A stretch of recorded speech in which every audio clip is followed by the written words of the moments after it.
Hola a todos y a todas, bienvenidos a la segunda parte de la clase de educación sanitaria planteada como servicio profesional farmacéutico. Muchas gracias por no desanimarse, continuar en esta aventura juntos. Recuerden, mi nombre es Elena Vega, soy profesora que los voy a guiar en este contenido.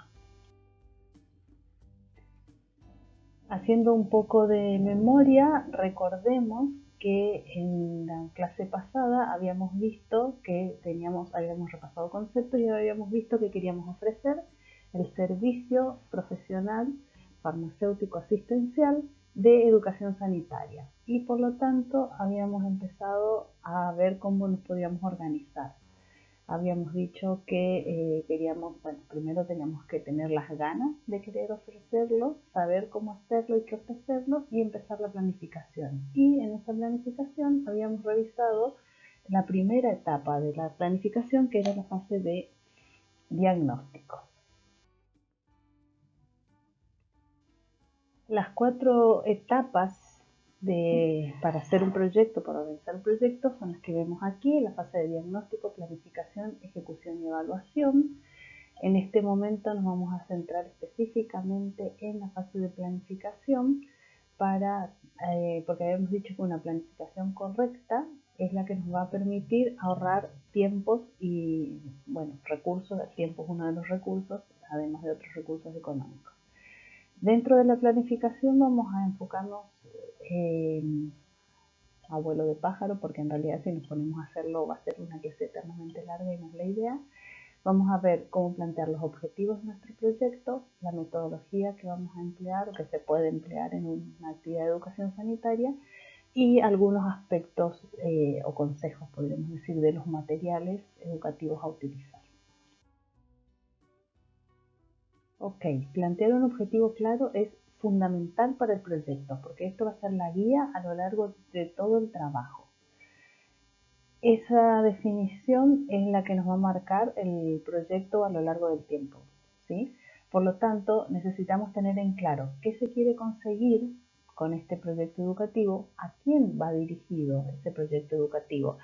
Y si tenemos en mente alguna medida, por decir, que el 80% de los pacientes asistentes a mi lugar de trabajo aprenda a usar un inhalador, también podemos poner esa medida dentro del objetivo, ¿sí? Ese numerito que nos marque dentro del objetivo.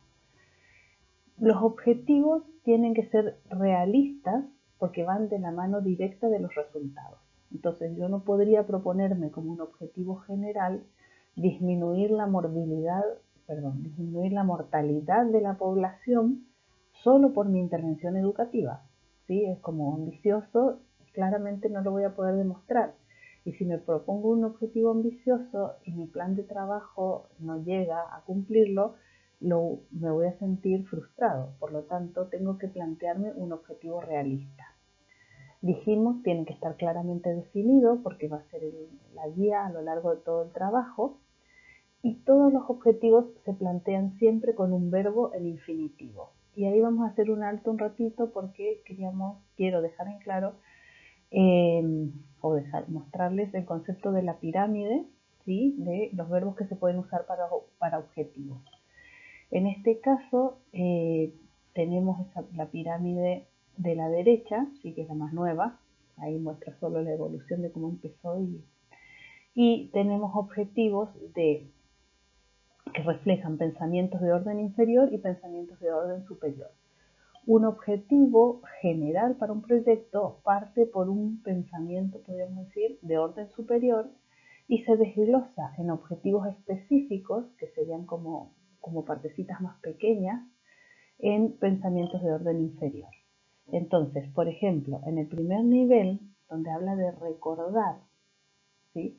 Ese nivel de conocimiento se dirige a la capacidad de utilizar la memoria, recordar hechos, recordar procesos, recordar esquemas. Podemos pensar en un paciente que tiene que recordar cómo debe tomar sus medicamentos, pero el paciente no elabora ese contenido, solo lo recuerda. En un nivel superior, que es el de comprender, ahí se trata de que la persona entienda e interprete la información que le estoy dando y que pueda expresar o que sea capaz de expresar esa idea con sus propias palabras.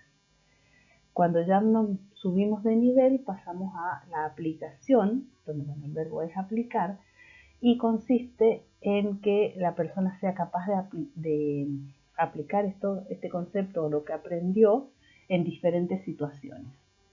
En el análisis superior, en el nivel superior, que es el de analizar, la persona debería ser capaz, o el educando debería ser capaz de separar los elementos que constituyen la información que yo le proporcioné y puede separarla en partes para diferenciarlas. En la fase superior, que es evaluar, puede formular un juicio de valor sobre la información que recibió, ¿sí? Se le puede hacer un juicio sobre el material educativo que le di, o sobre su pauta de administración de medicamentos, o sobre su situación de salud. Y en la etapa superior, que es la síntesis o la creación de algo, puede ser capaz de reunir las partes o reunir esta información con la finalidad de formar un todo. Entonces, el paciente probablemente pueda recordar cómo tomar un medicamento, pueda entender por qué hacerlo, pero quizás no sea capaz de realizar una síntesis o evaluar o emitir un juicio de valor sobre lo que está recibiendo. Entonces, también va vinculado de la mano de lo que hablábamos anteriormente, que es identificar el nivel de alfabetización de la población para identificar qué nivel de objetivo voy a utilizar para el propósito de mi plan de trabajo. ¿Sí? Entonces, tengan en cuenta simplemente eso, qué objetivo puedo utilizar en función de lo que yo me propongo crear. Que también, si voy a usar un objetivo general con un pensamiento de orden superior, va a ser muy complejo luego demostrar en resultados que logré lo que yo me propuse en el plan de trabajo. Un recurso que se utiliza mucho y que siempre viene bien tenerlo a mano es la taxonomía de Bloom. Yo les dejé acá una tabla con colorcitos muy linda y de dónde se la puede acceder. O bueno, si ustedes ponen en internet taxonomía de Bloom van a recibir varias imágenes o tablas que los ayudan. Y si se fijan en la parte roja, donde partimos de recordar que dijimos que era un proceso cognitivo de orden inferior, hacia crear, que es el proceso cognitivo de orden superior. Y ahí bueno, en esta tabla me gusta mucho porque les explica, ¿sí?, cada uno de los conceptos: recordar, comprender, aplicar, analizar, etc. Les da palabras claves, les señala algunas acciones que se hacen en ese proceso cognitivo y les da como preguntas guía para ubicarse. Entonces, teniendo esto como material de ayuda, es más sencillo después identificar cuál es el verbo que corresponde para el objetivo que quiero plantear. Bien, después de mucho renegar, de pelear, de leerme la taxonomía de Bloom, de consultar con colegas, con el equipo de trabajo, encontré los objetivos, los planteé claramente, el general, los específicos. Recuerden también que los objetivos específicos no tienen que ser muchos, generalmente se plantean no más de 4 objetivos específicos por proyecto, pero bueno, eso queda a criterio de cada escuela. Y entonces lo siguiente que tengo que pensar es, ¿qué método voy a utilizar para provocar un cambio en esa persona? Tengo que definir si voy a tener algún recurso didáctico, tengo que identificar qué tipos de intervención voy a hacer con los educandos, por qué canal me voy a comunicar. En este momento, en tiempos de pandemia, los únicos canales que hay suelen ser la computadora e internet, pero tengo que pensar qué canal de comunicativo voy a utilizar, quiénes van a colaborar, ¿sí?, si voy a contar con técnicos en la farmacia, con empleados, si voy a hacer un proyecto más ambicioso y van a participar las enfermeras o el equipo médico, si voy a hacer algo voy a hacer participar a los kinesiólogos porque voy a hacer algo orientado al uso de inhaladores o a enfermedades respiratorias. quién va a supervisar o cómo se va a supervisar, cómo se va a evaluar, y lo que tengo que tener en claro es de dónde va a salir el dinero. O sea, cuál va a ser el presupuesto, cuánto voy a necesitar de platita y quién lo va a pagar. Cuando ya tengo más clara la planificación, tengo que transformar todo eso en un calendario programado, en un cronograma o en una carta Gantt, de forma tal de que quede específicamente detallados los tiempos que me va a involucrar cada actividad. En general, en las líneas se ponen los tiempos. Bueno, acá en el ejemplo están en meses. Si el proyecto es más corto plazo, se pueden poner tiempos en semanas. Casi nunca se ponen en días, pero sí en semanas. En meses, en años, depende de lo ambicioso del proyecto. Y se van listando las tareas o las actividades que se van a hacer.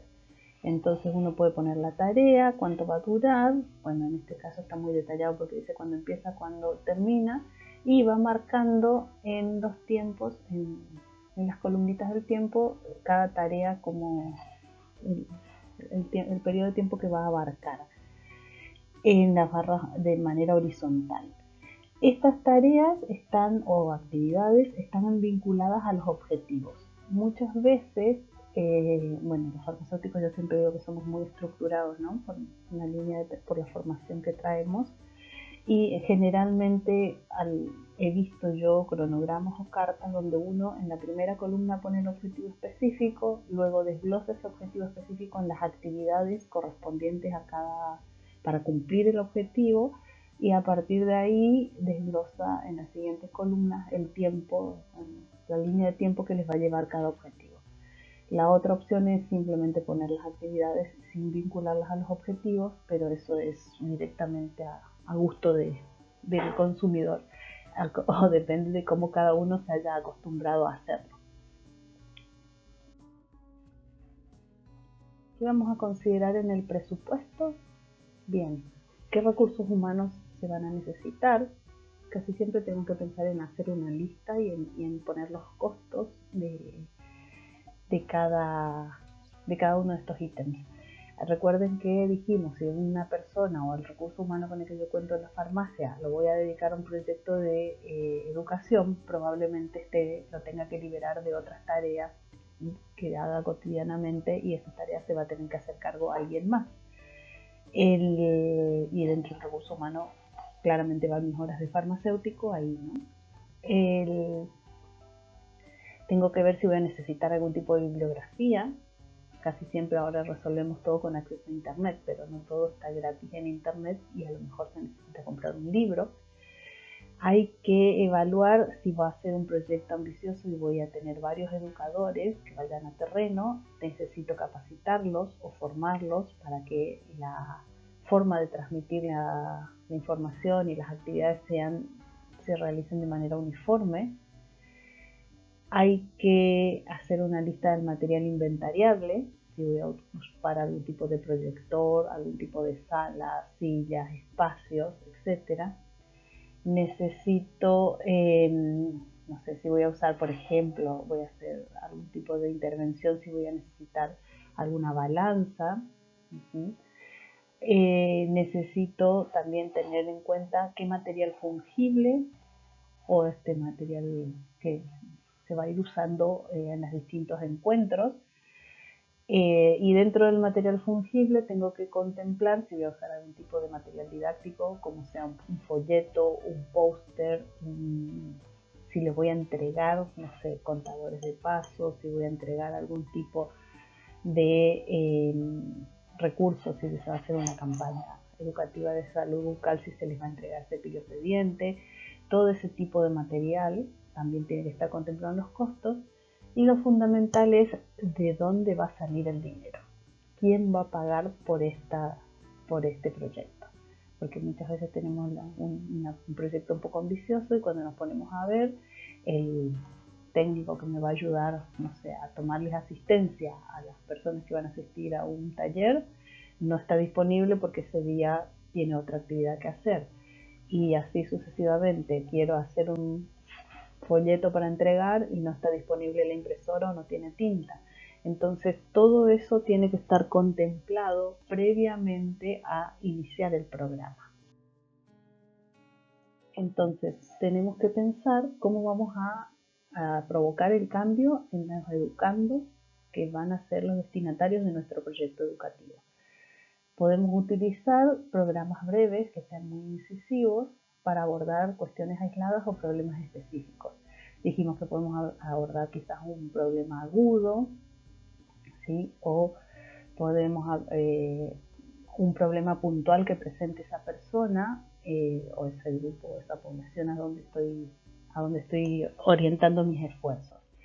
Y también se puede pensar en una actividad integrada en el largo plazo, trabajando en conjunto, probablemente con establecimientos educativos o con establecimientos asistenciales.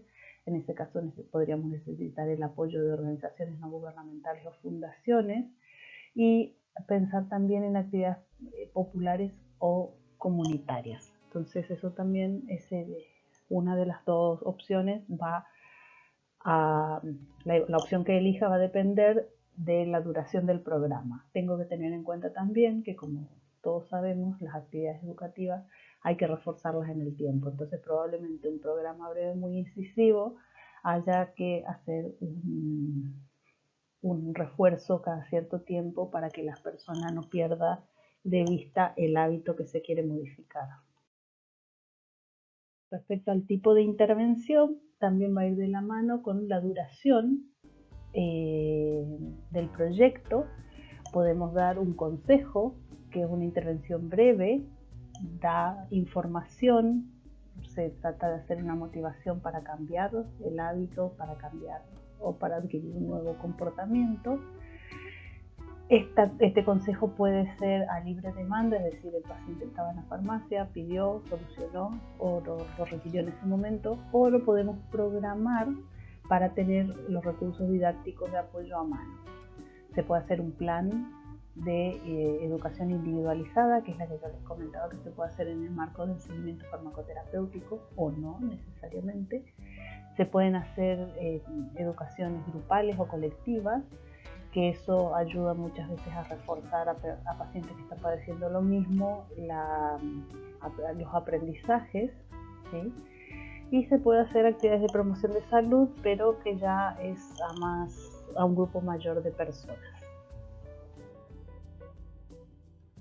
Algunas técnicas activas dirigidas al aprendizaje, claramente son solo ejemplos, no es exhaustivo, sin embargo en el manual está más detallado para el que quiera enfocarse y leerlo. Por ejemplo, si la persona necesita expresar su situación, reorganizar información, analizar y reflexionar, y desarrollar y entrenar habilidades. Estas van de la mano con la pirámide de objetivos que habíamos visto anteriormente, ¿no?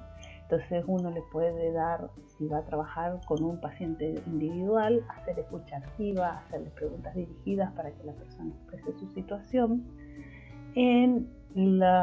A nivel grupal uno puede hacer grupos focales, tormentas de ideas, puede aplicar cuestionarios. Hay varias otras técnicas más descritas en el libro que no se las traje aquí. Para reorganizar la información, uno puede hacer discusiones, presentación de casos, análisis de texto. Para analizar y reflexionar, se puede resumir la información, ordenar la información, darle ejercicios a los asistentes a los talleres o a la educación.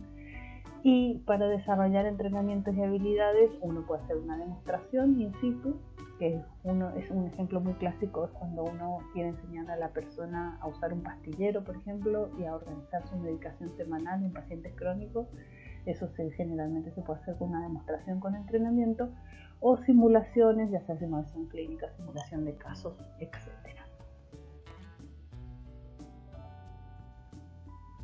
Perfecto, esta planificación va de lujo. Tengo claramente los objetivos planteados, ya sé qué tipos de intervenciones voy a hacer, ya tengo presupuesto, tengo cronograma, ya decidí con qué técnica voy a hacer el abordaje, tengo clarísimo si voy a hacer un programa corto, incisivo, un programa en el largo plazo, a qué población destinataria voy a dirigir mi proyecto. Ahora necesito definir si me voy a apoyar en recursos didácticos.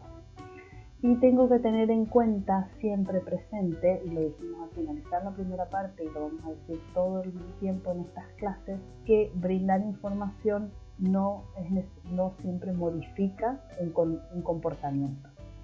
Entonces yo puedo entregar un folleto, pero si no, en el marco de una actividad educativa, no me siento con el paciente a leerlo en conjunto, a hacerle un análisis crítico de la información y a revisar si el paciente comprendió lo que decía ese folleto, no sirve de nada que yo se lo entregue al paciente.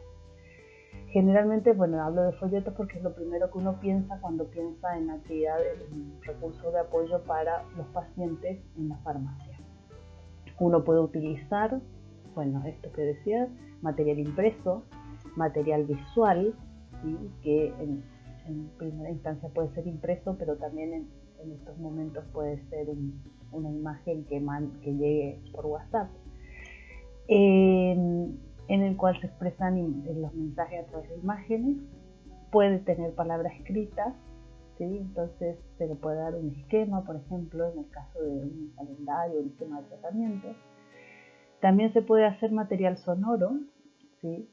Para transmitir el mensaje, y esto es en el contexto que hablábamos al principio de que se puede llegar por vía de la radio a transmitir el mensaje a grandes poblaciones. Se puede hacer el material audiovisual, que combina tanto la imagen como el estímulo auditivo, que es bueno para campañas de televisión o para campañas de internet también. Y se puede entregar objetos reales, ¿sí? Alguna herramienta de ejercicio, se pueden entregar, se puede usar aplicaciones en los teléfonos, se puede entregar material deportivo, etcétera, lo que uno requiera o considere que para la persona va a ser de utilidad. El clásico del que siempre hablamos es el pastillero, porque es una de las cosas que más ayuda a los pacientes. Hay que tener en cuenta el nivel de alfabetización en función del recurso didáctico que se va a utilizar.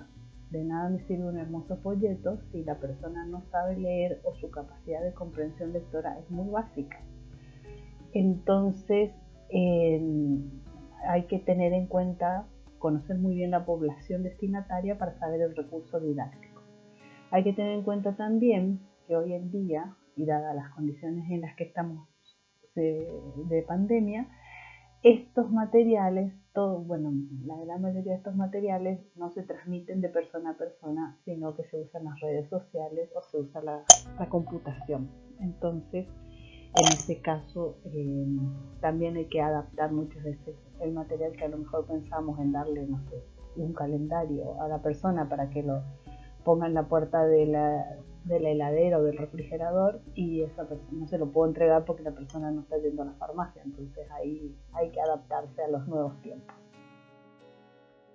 En estas tablas vamos a ver así como un par de consejos. Ustedes los pueden leer en detalle en el trabajo que se les va a dejar. Un par de consejos cuando se va a hacer material educativo para entregar, respecto más que nada a la legibilidad, ¿sí? Porque uno por ahí quiere ponerle muchos colores, letras de distintos tamaños, mucho contenido, y el paciente no recibe o no comprende lo que uno está tratando de transmitir. En los contenidos se debe ser breve. La idea es incluir resúmenes o gráficos o esquemas. En general hay que usar frases cortas, no usar frases compuestas, usar palabras sencillas, pero no usar palabras vulgares, y tratar, que es uno de los desafíos más grandes que tenemos al momento de educar, que el tecnicismo que nos enseñaron en la facultad lo debemos traducir a una descripción simple que lo pueda entender la persona destinataria de la información y de ese material. ¿Sí? Y hay que evaluar, hay que supervisar. Claramente el material educativo, el recurso educativo que se va a utilizar, lo puede idear un farmacéutico o idearse el equipo, lo puede idear el equipo de trabajo, pero también habíamos pensado en algún momento en solicitar ayuda a alguien que lo sepa diseñar o alguien que nos pueda ayudar a poder transmitir la información que queremos entregar. como continuación de la tabla anterior, simplemente era para destacar más que nada algunas cosas de la letra, de que sean tipos de letras fáciles de leer. Hoy en día en la computadora tenemos mucha variante de letras, todas muy lindas, pero en general distraen. Si uso varios tipos de letras diferentes en el mismo material, uno se pierde en las letras y no se concentra en el contenido. En los colores en general se pide que se usen contrastes, si va a ser un fondo claro la letra oscura o viceversa. Uno casi siempre cuando le hablan de folletos piensa en un tríptico, entonces hay que tener en cuenta cómo va a ser esa secuencia de lectura. Hay que hacer recursos de apoyo de usar imágenes que puedan sintetizar la idea principal. Y lo que les decía, que una vez que yo diseñé el material o que en el equipo se trabajó en el material y quedó, esto debe ser sometido a control o a una supervisión, podríamos decirlo, de quienes van a ser un grupo de personas que van a ser las destinatarias de ese material. Vinculado a lo que hablábamos anteriormente, es necesario probar y revisar ese material, y para eso se puede buscar un grupo de pacientes que van a ser los destinatarios de recibir el material, o como habíamos mencionado al principio, los líderes de la comunidad o personas que sean de edad similar a las personas que van a recibir el material, y identificar si el público comprende esos materiales, si piensan que se ajusta a lo que les interesa, si les parecen atractivos, si se puede leer fácilmente, si el tamaño de letras es el adecuado, si hay algo que pueda ser ofensivo para la población destinataria o que no es apropiado, y si el mensaje resulta convincente. Una vez que hice esta evaluación, hay que redefinir si el material ya está correcto, va a ser la última versión, o hay que cambiar algo en el mensaje, en el formato, en los colores, etc. Esta pauta de evaluación reconozco que me costó mucho encontrarla porque es de la Organización Mundial de la Salud y no es de la bibliografía más nueva que hay dando vueltas, pero me gustó presentarla porque más o menos resume lo que veníamos hablando, ¿sí? Para evaluar el material, el recurso didáctico que vamos a usar, y no necesariamente impreso, pues recuerden que podíamos usar audiovisual y sonoro, hay que evaluar si participó la audiencia, a quién va dirigido, si representa situaciones de la vida diaria, si es solo material aislado o está incluido en un programa educativo de más envergadura, si promueve un servicio, si está disponible para la población, si hay otra técnica que refuerce los mensajes, si fue sometido a pruebas, si hay instructivos. Recuerden que podíamos decir, no sé, que se podía entregar material deportivo o algún otro tipo de material, si está clara cuál es la audiencia que va a recibir el material, lo que habíamos mencionado de que el material no contenga elementos que la población destinataria los considera ofensivos, si el personal de salud participó en el diseño, si respeta la libertad de decisión en lugar de manipular a la audiencia destinataria, y si responde a los objetivos que nos propusimos en el plan de trabajo. Es una opción, una alternativa para poder evaluar todos los aspectos de un material antes de sacarlo al mercado.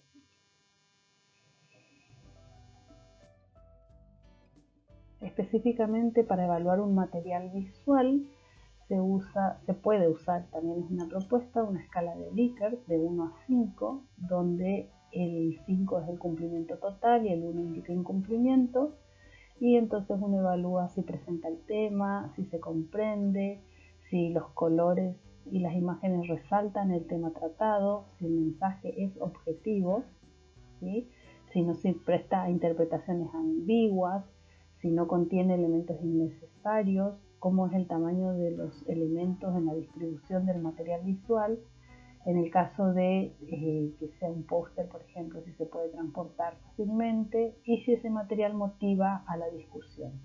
y en función de la puntuación obtenida se puede usar ese material como está, si necesita reformas o si lo vamos a rechazar y vamos a partir de cero. ¡Qué emoción! Vamos avanzando. Ya hice el diagnóstico, tengo la población destinataria, ya sé en qué tema voy a trabajar, ya sé cuáles son las necesidades de salud, ya conozco a la población, ya conozco cómo se comunica, sus lenguajes, sus costumbres, ya estoy identificando claramente el problema, ya tengo identificado claramente el problema, ya sé esa población o esa persona, ese individuo a quien voy a hacer el abordaje educativo, en qué fase está, si está en la fase de precontemplación, contemplación, para ver cómo puedo hacer una motivación para un cambio. Hice una planificación perfecta, los objetivos me quedaron preciosos, tengo el material súper estudiado, súper probado con la gente, me quedó el diseño muy bonito. El recurso humano está motivado, ellos saben, cada uno de las personas que va a trabajar conoce específicamente su parte en el trabajo, la carta Gantt está, o el cronograma de trabajo está clarísimo, conseguí presupuestos, la dirección, la jefatura mía está feliz con el proyecto, así que solo queda ejecutarlo. Antes de empezar, entonces, debo tener en cuenta que el material esté listo, impreso en condiciones, que llegó a tiempo, que está o impreso o el material que vaya a utilizar, que todos los canales de distribución de los materiales estén organizados y que cada uno de los participantes del proyecto educativo esté informado de cuál es el objetivo del trabajo y de las estrategias que vamos a emplear, además de tener clara cuáles son las tareas que les corresponde realizar. El programa educativo está en marcha, ¿sí? Cada uno sabe qué parte del trabajo le corresponde. Entonces, durante el transcurso de este programa es necesario evaluar si la población a la que va destinado el programa está recibiendo el material, si está recibiendo la capacitación, la actividad planificada, si está recibiendo el mensaje que quiero transmitir, si este material está siendo utilizado, si el mensaje está siendo comprendido, si el programa se está desarrollando a un ritmo previsto, si hay algún retraso que pueda influir en las actividades a futuro, por lo tanto mi cronograma se debería ser ajustado, y en esta etapa también, bueno, no en esta etapa ya, era de la etapa planificación, pero había que tener previsto algún plan de contingencia. Voy a hacer imprimir algún programa y se rompió la impresora, es un plan de contingencia. Voy a distribuir algún material, algún recurso, o voy a ir a hacer una capacitación a una zona alejada y el vehículo no está disponible, o las condiciones climáticas no son las esperadas porque nos sorprendió una tormenta y no pudimos llegar hasta el centro de salud en el campo. Entonces, todos esos planes de contingencia deberían estar previstos en la etapa de planificación y en la etapa de ejecución si hubiera que ponerlos en marcha. Muchas gracias por llegar hasta acá y no morir en el intento. Solo nos queda la tercera parte, que espero no sea tan aburrida. Recuerden siempre, proporcionar información es más fácil que modificar un comportamiento.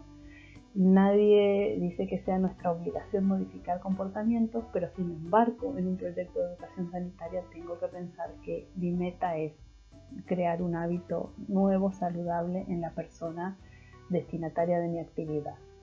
Y el conocimiento no necesariamente influye sobre la acción. Que yo sepa cuáles son los hábitos saludables no quiere decir que yo netamente vaya a hacer esa actividad para ser más saludable.